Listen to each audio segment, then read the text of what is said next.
think we all know that. We mainly had kingdoms, which were Uganda, Toro, Bunyoro, and Ankole. But right now we have 6. We've added on Busoga and as well as Rwenzururu.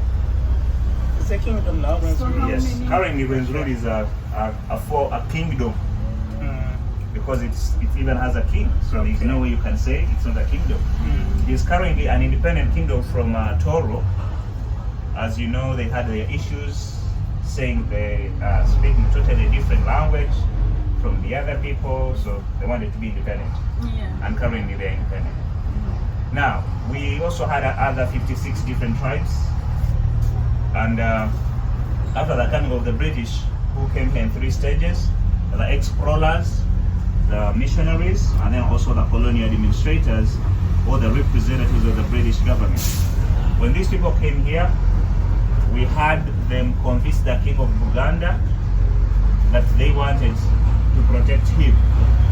But then they come to the hill of Impalas, and then they could not pronounce the word Akasozi Kampala because that was the original name. Actually, this is not the origin. We are going to the origin later on. So they couldn't pronounce Kasozi Kampala, they could only say Kampala. So from Kasozi Kampala, the British who felt like that word was too long for them to pronounce, they could only say Kampala. So Kampala simply means the hill of Impalas. And that's how our city came to be known as Kampala. Then we have a church here, which is All Saints Cathedral. All Saints Cathedral is a Roman Catholic church, and this is founded in the year 1930. In 1930, that's when that church was put in place. It is built by the Boer missionaries. And then on to the right hand side, this is the Ministry of Foreign Affairs.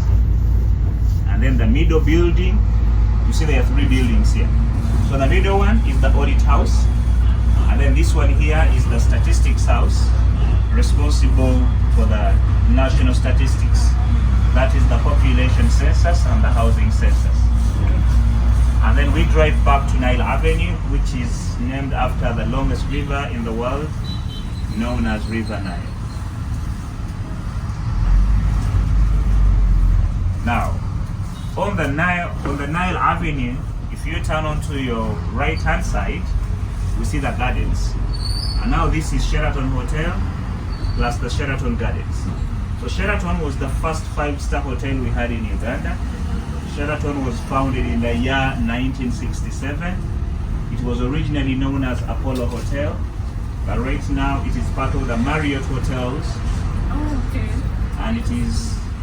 It's privatized. It is privatized, yes. It was Apollo Hotel, now it is called Sheraton Kampala. So it has the Sheraton Gardens, which is a public garden, meaning it can be accessed by any Ugandan. And they're not paid for. No one pays. No one pays for it. It is KCCA, but then managed by Sheraton Hotel. Then on to the left hand side is Speak Hotel. Speak Hotel is named after John Hanning Speak, the explorer who is believed to have discovered the source of the Nile, but I believe he just documented the source of the Nile. Yep. So this is the oldest hotel in Kampala since 1920. Wow. This for Speak. 1920. Named after John Speak, but it is Sudil stuff. Okay. Now, onto the left-hand side in the bamboo, we see the mountain gorilla just there. Oh, The yes. bamboo here on the left. Yes, here.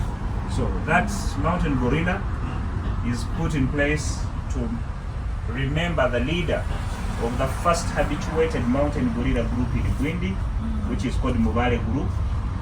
And that mountain gorilla was called Ruhondeza. Ruhondeza, sleeping fellow. That is the meaning of that name.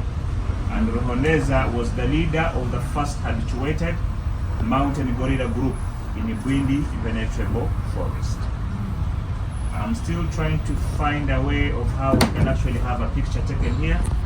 So what we are going to do, we are going to move out. He's going to park somewhere there on the roundabout.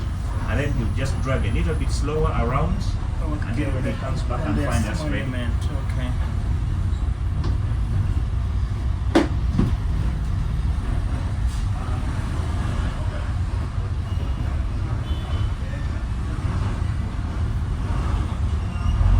Grand Imperial Hotel in front of us. Kampala. And in front of us is the Independence Monument.